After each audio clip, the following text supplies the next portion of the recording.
Je pense que l'UMP est en train d'exploser sous nos yeux.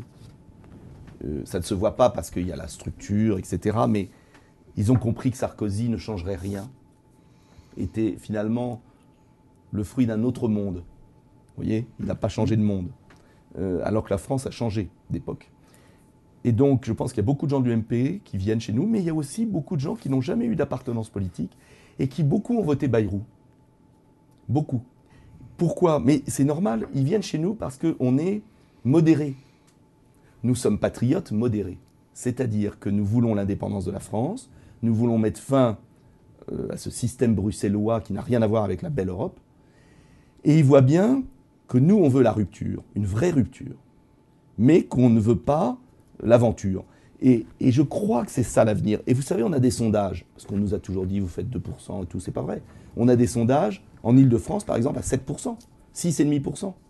Ça veut dire quoi? Ça veut dire que je vais offrir une voie et le choix aux Français. Ils pourront voter Front National, ils pourront voter PS-UMP, mais ils pourront voter autre chose. La question du positionnement sur l'échiquier politique. Oui. On a une question de Hubert qui nous dit si l'UMP se réorganise à l'avenir avec un pôle social-libéral, centriste, et de l'autre un pôle patriotique qui nous dit plutôt étatique, est-ce que vous pourriez vous réunir avec cette entité Mais je les attends.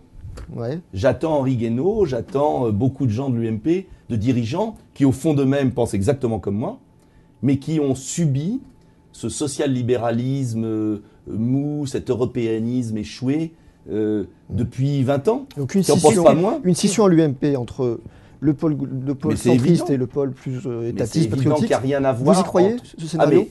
Je ne crois pas que ça se fera comme ça. Ça se fera autrement. Mais ce qui est sûr, c'est que je vois venir auprès de nous. Par exemple, on a eu le ralliement d'une vingtaine de conseillers généraux. Quand un conseiller général va au Front National, on en fait tout un fromage. Mais nous avons 20 fois plus d'élus locaux que le Front National. Simplement, nous sommes plus récents. Et surtout, le Parti Socialiste et l'UMP veulent enfermer les Français dans le choix Front National et eux. Ils ne veulent pas qu'il existe autre chose, parce qu'ils savent que si un type raisonnable comme moi, avec des gens raisonnables qui m'accompagnent, arrive à présenter aux Français une voie différente, on va les balayer. On a beaucoup, d'interrogations, beaucoup de questions qui disent que, en fait, les gens ont du mal un peu à vous situer. C'est bon signe. Vous étiez à l'UMP, ouais. Quelquefois on vous voit proche du Front National. Alors, mais alors justement, ma question, c'est qu'est-ce qui vous distingue clairement de l'un et de l'autre? Bon, c'est très simple. Sur quoi il y a un clivage fondamental? Sur l'UMP, le clivage fondamental, c'est sur l'Europe. Je considère qu'on ne réglera aucun des problèmes du pays tant qu'on sera complètement prisonnier d'une organisation bureaucratique européenne qui a détruit la démocratie. Voilà. Vous ne pouvez pas résoudre le problème de l'immigration sans régler les problèmes des frontières. Vous ne pouvez pas régler le problème économique sans vous libérer de la Commission de Bruxelles.